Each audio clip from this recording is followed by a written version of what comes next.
Welcome to Antoinette and Friends, you guys. Coming to you from a not so secret location anymore. I'm actually on the stage at the world famous Canyon Club. I'm just thrilled to be out of the house. Thank you, Lance, for letting us broadcast. We're going to be broadcasting weekly from the Canyon Club. I decided to do the show because I wanted, first of all, to have a show on the Canyon Club stage, but I also wanted to put a show together that had incredible comic, but also do a multimedia kind of show where we also incorporated social media and the big screens that are at the Canyon Club. And so that's how Antoinette and Friends was born, basically. Wanted to have a feeling of a party every time and to have comics on that really, supported each other, which we all do. Mike! Oh, You know us older people. what the fuck? Where were you? I've been calling and calling and calling. Oh my God, I'm sorry. I don't know how to do Instagram Live, but I'll get good. I'll get better. Hold on, I'm going to fix my shit too. But Okay, you got wait. somebody. I need to get, wait, I need a little bit of volume here. Oh, Mike, I miss you, my brother. I miss you like crazy.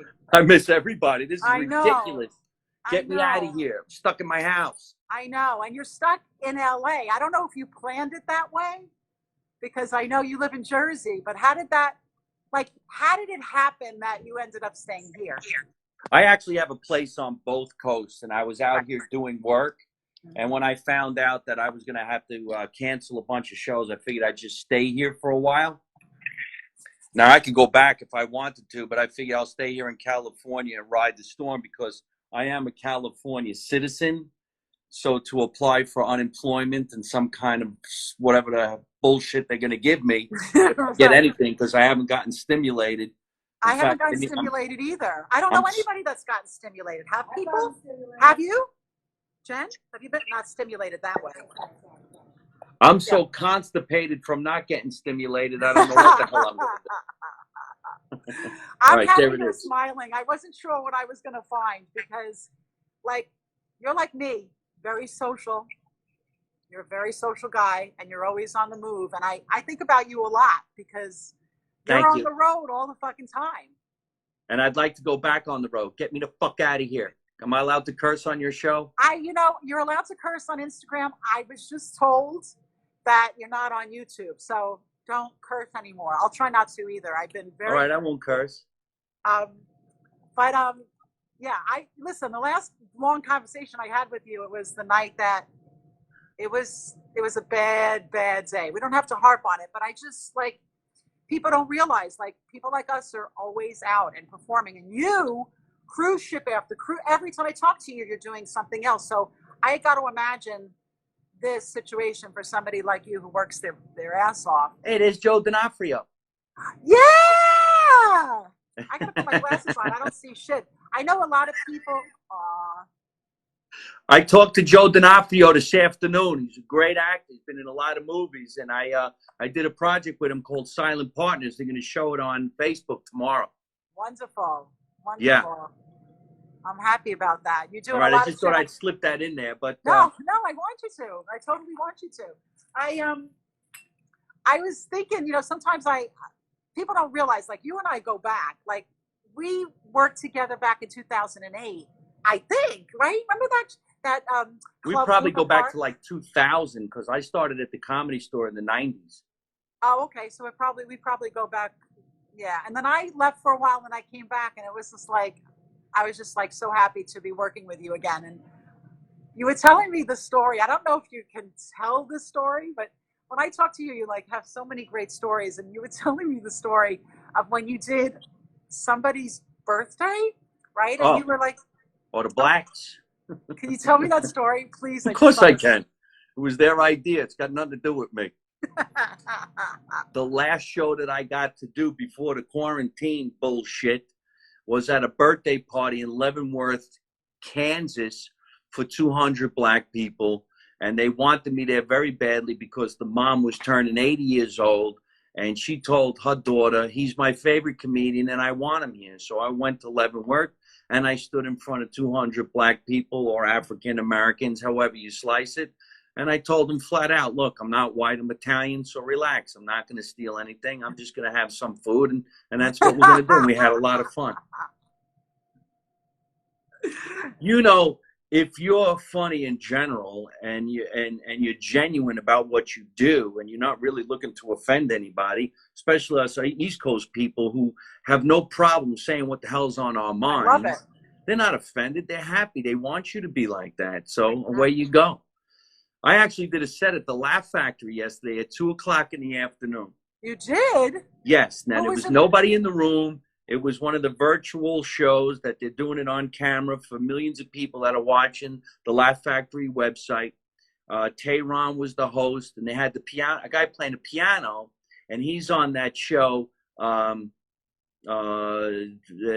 Office. He's the black guy on The Office, big heavy set guy. He was in something Time Machine or whatever. And he's playing the piano, and he escorted people on, and it was kind of fun. Sucked that nobody's in the room. How do you do it? Like, how do you hear the laughs, because obviously you know where your laughs are in your mind. You know it in your mind. Yeah. So we were doing it, and then all of a sudden, when I was done, the guy goes, "You need to sing New York, New York." And I go, "But I can't sing. I'm tone deaf. I screw up Happy Birthday. It's not me." And he goes, "No, you got to do it." And all of a sudden, he starts playing dun, dun, dun, dun, dun, dun, and I did it. I sang New York, New York in front of 3 people, maybe millions of people, and I hit it out of the ballpark. Was that your first time singing? Ever. Yeah. That's yeah, and hilarious. I did it. I was like, you know what? Let's just keep going. What's the next verse? But you know what was really great that helped me out a lot? I was in the club. Okay. I was in the club. And I could hear the people, and I want that life, and I want it back, because I started questioning myself. What should I do? I know you do. That must have been a huge difference, because I did a show on virtually, and I was in my bathroom, and it was really like I imagined it was very helpful to actually be on the stage. It's a different vibe, and you can lift your energy. Are you going to do a lot more of those? Hopefully not, but are you going to do a lot more virtual shows? I don't know. It worked on me psychologically. Okay, well that's good. What's been the hardest part? I mean, other than the fact that you can't be on stage, like, what are the things you have found when you're with yourself? You know what I mean? Like, you're just with yourself. Like, what? You don't have to get too personal. I don't mind getting, good, because that's the shit that I care about. Yeah, that's the shit that I care about. Like, I want to know, like at the end of the day, what's the hardest thing? Not being around your friends, not being around your family. This fucking sucks. Like when we saw the other comedians in the club yesterday afternoon, to see some of the comics that you know and you love and not be able to hug them, not be able to give them a high five, shake their hand. I know. Squirting each other with Lysol spray, wiping down the microphone, standing 6 feet away. Jamie Masada was there. He had a mask on. And, here's the godfather of comedy. I know. And here you are in the most famous comedy club in the world, and you can't get in the game. You can't, But it was nice to be in the room.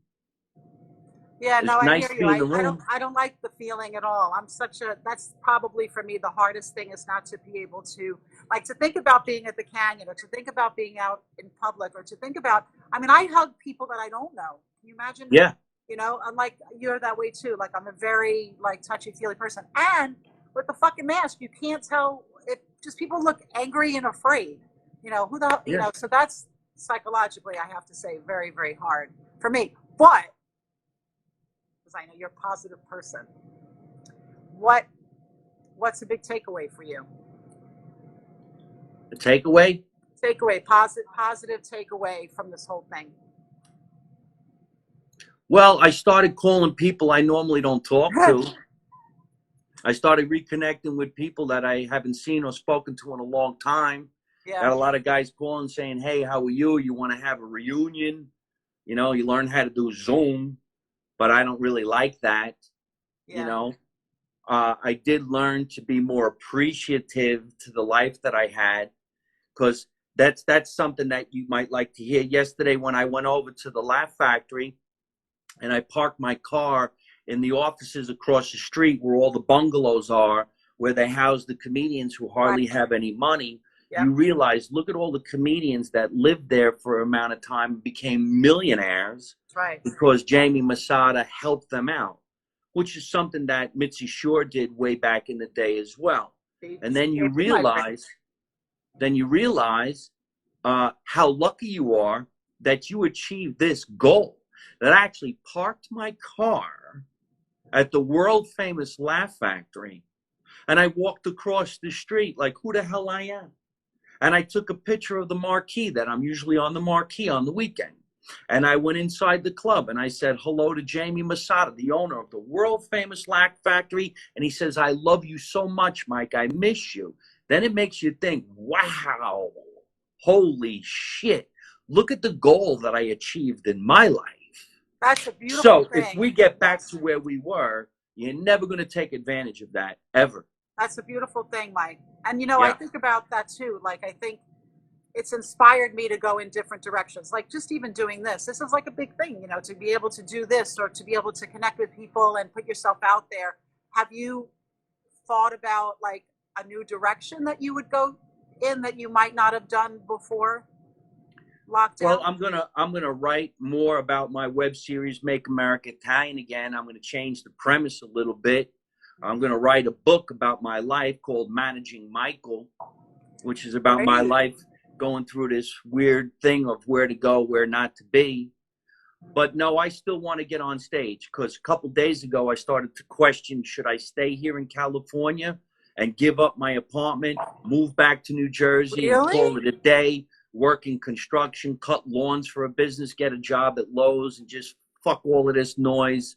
But yesterday, when I went to the Laugh Factory at 2 o'clock, I said, no, I ain't giving up. I'm staying here.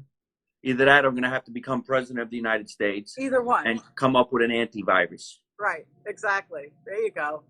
So, you know, you can keep doing videos on YouTube. You know, I ended up getting a sponsor yesterday out of the blue. I have a new sponsor, a pizza place that came out of Akron, Ohio. So it's kind of, it does mess up your head. How am I getting this at a time where I'm not really performing? I know. But what if we get back to performing and away we go and then you get back in the game so steadfast? That's it. I'm sure there's a lot of people asking themselves all kinds of questions. Should I stay? Should I go? Should I murder my wife? Should I keep the kids? I'm sure there's a lot of crazy shit going on. Yeah. But when you think about how long and hard I mean, I think about you and I'd say you are probably the hardest working comic that I know personally, or that I even know. You know, it's like you constantly are working, constantly on the move, constantly traveling, constantly growing. And you know, this is what, as far as I know, this is all you've done. And I thought to myself, like, were you like a funny, like I was a funny girl, right? I was always funny. Were you like a funny kid? Were you always outgoing? Outgoing? Were you always like I clown? was always outgoing. I always wanted to suck up the limelight. I always needed to annoy people. I always pulled pranks on people. But I never wanted to be funny. I wanted to be a serious theatrical actor. So I went to the American Academy. I went to Herbert Berghoff Studios. Me too. I went to both those places too. Yeah, I think maybe we all got sucked into doing that shit. Right. And now all you have to do is get a YouTube success and boom, you're an actor. Yeah, which by the way, you plug your YouTube channel for us because I got a lot of people all over the world that probably don't know you. So, you know, now do a shameless plug. Mike Marino, Marino. Oh, I don't even know my last name. Mike Marino. YouTube / Mike Marino Live. Make America Italian Again. One of the funniest web shows you're ever going to see. I love it. Yeah. I'm getting a question here from one of our people in Brazil. It's saying, what's the funniest thing that has thrown you off the most? Like something that happened that was fucking nuts on stage. That threw me off? Yeah, I know you don't get thrown off, but like almost threw you off. Well, yesterday doing a show in front of nobody, telling a joke and not hearing a laugh, that threw me off. I'm like, wow, that usually kills. I'm going to kill myself. But you never know what the hell's going to happen. There's always somebody in the audience that does something silly and throws you off. But I always give people the opportunity to keep their mouth shut because we're attack dogs. I'm a wordsmith. I'm doing stand-up 25 years. You think you're going to fuck with me? Exactly. I will verbally assault you in lightning speed and wish you never came out that night. Actually, I experienced that with you at the Ha-Ha when that guy was you just like, if you want to talk, bye, Birdie. I talk, you listen. If you want to talk, meet me in the parking lot. I'll meet you in the parking lot. I got nothing to do. I'm ready for you, baby. I always tell the same story. At one time, I gave 3 girls the opportunity to shut up while I was performing. There was about 300 people in the room. Everybody's laughing, having fun. But 3 girls and 1 girl kept talking to me. And I said to her, listen, you got to stop interrupting me because you're killing the joy for the other people. They want to hear the jokes. They don't want to watch me talk to you.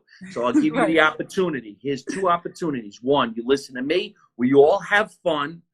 B, you keep talking to me, and I'm going to tell you something that's going to make you and your 3 friends go home crying your eyes out. And she goes, B. And I go, you're the fat girl that never gets laid, and you really didn't want to come. She's the funny girl that could get laid, but she wanted to show you a better time. She's the good-looking girl that's going through a divorce. Do you want me to keep on going? And they all started crying. And then I kept on going for 45 minutes. Your life, your life, your life. She asked for it. And the whole audience is screaming, laughing, and cheering. And they're mad at me. I go, what are you mad at me for? I asked you if you wanted me to go with the A room or the showroom. Yeah. Or the B gig. I asked you. The opportunity. I asked you. You fucked up. I love it. I should be a talk show host. I'd be better than Dr. Phil. I know what your problem is. First of all, you're an asshole for calling me. Sit down and have some spaghetti. You know what I have to tell you, Mike? You have a very even personality, and I watch you. Like I really, when I work with you, I watch you. You're steady. And I could see you in the green room, and I hear that when you're listening, you're like a fine-tuned instrument. You really are. And what I love about you also is that your comedy doesn't hurt. Like you're just it's feel good. Like I've said this to you, but I'm just saying it in front of the world. Like when you're on stage, it's a feel good thing, and you're not hurting anybody, and you're laughing with everybody, and you could go there. And you would get the laughs if you went there, but you don't. And you get better laughs, and you have a wider net of fans. And it's really lovely to watch. That's one of the things I love most about you. You're getting a lot of questions, I have to tell you. Yeah, well, I can't really read that fast. I know. It's really cool to see that. No, I like all your friends and fans. Questions. They all seem to be really, really cool. What? Everybody seems to be really, really nice and cool. Yeah, Mike Marino on YouTube. Watch the series about me running for president. It's getting a lot of hits. I also have my podcast. I want to talk about that. And I want to talk about From My Mother's Basement, which, I totally have that soft spot in my heart. Just let's answer this one question from somebody. This is from Italy. What have you learned? I'm translating because, I speak Italian. I speak Italian too. Get the hell away from me. That's all I got. That's all I got. So. What have you learned about yourself, again, since lockdown? Even if it's off the wall kind of crazy stuff, like some quirky stuff that you didn't know about yourself. No, I knew me pretty well. And I know me really, really well. I need to get out of here. I want to go home and see my family. I know. I've had enough. I know. This is jail time for a crime I did not commit. That's really well put. Yeah, that's true. I feel like I didn't do anything. Punished. I'm innocent. What? I'm innocent. I grew up traditional Jersey Italian. So I know how to cook for real. I know you do. But I'm by myself. I don't want to cook for one. What am I going to do? Make chicken cutlets by myself? I don't know how to egg and bread chicken. That's why I laugh at some of these people these days. They don't know what the fucking do with themselves. I can cook. I can clean. I do all my own bookwork. I put all my own shit together. I've been single my entire fucking life. I've never been married. I have no kids. But I'm good to everybody. And I usually do smile at everybody all the time just to piss people off. I've been going to church on Sunday. You can't go to the church, but I sit in front anyway. And sometimes during the week I go. I don't take anything from anybody. I don't want no charitable stuff. I'll give back before I will take anything. And I have no problem giving food to the homeless because I can't believe how many homeless people are here and they're not getting taken care of. That's like one of the easiest things anybody could do. It's a little disgusting, but hey, what's the big deal? You got your mask on now. It's what you're supposed to do. And I never hurt anybody with my comedy unless they ask me to do it. It's usually a drunk girl. As we have found out. Yes.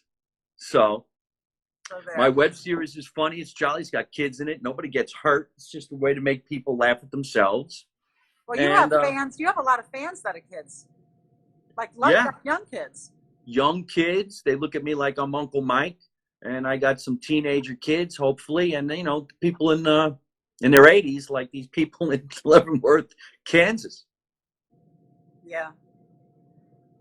Before we go, I want you to talk about from your mother's basement. Well, you know, we all grew up in the basement on the East Coast. I don't think there was anybody in my neighborhood that even knew there was an upstairs. I never really understood why there was a kitchen upstairs. Nobody used it. She made tea up there maybe once in a while. That's it. But there was a basement, and in the basement was the washer and the dryer and the stove. That's where you went to make a mess, I guess. That's where the pots and pans were, which eventually became my drum set. So since I own the house I grew up in, I started to go down there a couple of years ago and show everybody all the antiques from my mother's life. I got my grandmother's refrigerator, my great-grandmother's table. Because if you think about it, when you were younger and somebody said, why don't you get a new table? Somebody would say, well, why would I get a new table? What's wrong with this one? There's nothing wrong with this one. This one fed a family of 20 in 1950. Why do I got to get a new table? Oh, my God. So I look at shit like that, too. People say to me, is that your great-grandmother's table? I'm like, yeah. And why don't you get a new table? I go, why would I get a new table? It's been here 100 years. Can't you tell the dent? That's the dent when your mother put your head and cracked it with the fucking spoon. So I like that stuff. So I went down there and I said, hey, live from my mother's basement with Mike Marino. And I was only kidding around. Got some sponsors. Kept on doing it. Now I do the show maybe once, twice a week. It's on Spotify and Anchor and iTunes and my YouTube channel. And hopefully entertainers like you and I will keep on rising from the rubble. Totally. On the internet and live, because there's nothing gonna outdo a live performance. Absolutely. Nothing. And that'll come around. We're the Canyon Club is looking to open soon. Let's just put it that way. So I'll come in the back door. I'm ready. I know you are, sweetheart. We just got a request for you to do 10 minutes. Where? 10 minutes set? Let's see if I can do it. Are you in?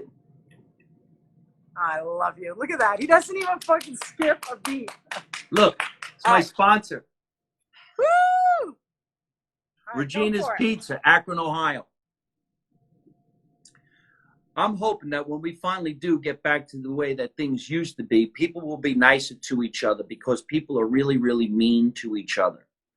And I don't mean nice to each other the way us East Coast people are. You know, when we see each other, we're like, hey, how the fuck are you? Which means you really like the person, not that you're in a bad mood with that person. In fact, I never even knew the F word was a dirty word till I moved to California. I thought it was like the word the. You just say it all the time. Then I got to California. People said to me, wow, you East Coast people curse so much. I said, what the fuck you talking about? I didn't say shit. Because to us, it's just a form of love and passion. We go out of our way to express ourselves. So I was to say to you tonight, Antoinette, you look good. You know damn well I lied to you. Because I didn't put no love here. But if I said, Antoinette, you fucking look good tonight. Now you know you do. And you could tell your friends tomorrow, I fucking looked good last night. Mike Marino told me. I mean, think about it. So many people on the East Coast curse because we have winter. We have winter. And when it's 10 degrees below zero and you open up your front door and you feel that chill, what's the first word out of your mouth? Fuck. There's no other word that's going to describe that chilly feeling. What are you going to say? Boy, is it cold out. I hope you freeze your nuts off for being an asshole. That's just the way I see it. I think one of the most clever jokes that I've ever written came from my real mother saying things to me when I was a kid. Because I remember when I was a kid, nobody went out and bought a Halloween costume. You didn't have that kind of money. And half the fun was making the costume. So what did you do? You went into your father's closets, you put on his clothes, and you went trick-or-treating as a bum. Exactly. That's a double joke. But I remember my mother made my first Halloween costume. She made it. She put a colander on my head, a silver pasta strainer, a colander. And then she put a wooden spoon in one hand, another mitt over the other hand, and a dirty dish towel around my neck and in my diaper. She said, okay, now you go trick-or-treat. And I stood there with the colander on my head and the wooden spoon in my diapers. And I says, all right, Ma, but who am I supposed to be? I'm supposed to be somebody. Who am I supposed to be? She said, you're al dente. And for 50 years, I thought al dente was an action-adventure hero from Italy. And he would shoot spaghetti from his wrist to save his friends. I think that's the most adorable joke I've ever written in my entire life. I don't think I've ever heard that. It's very adorable, right? Yeah. And it doesn't hurt anybody. You can keep that one clean. Yes, absolutely. So now when I go back to the real world, I'll start talking about how I'm going to run for president of the United States again. And this time I'm going to have to whack different people. I don't know who they're going to be, but I'm hoping they're going to be some different people. But I think one of the lines I'm going to write is going to be this. Mr. President, you took care of the coronavirus. Can you tell us what you did? I'm like, don't worry about it. You just go enjoy the antivirus. Make America Italian again. Remember, you don't know none, you don't see none, you don't say nothing. That's pretty good, right? That is good. All right. That is good, Mike. MikeMarino.net. Buy Do some it, merchandise. I got shirts, Everybody I got go. socks. It's MikeMarino.net. It's Mike Marino YouTube channel. Thanks for coming on the show, Mike. Love All right, you so everybody. much. Thank you. Make America so Italian much. again. Thank you. Thank you, Bye. guys.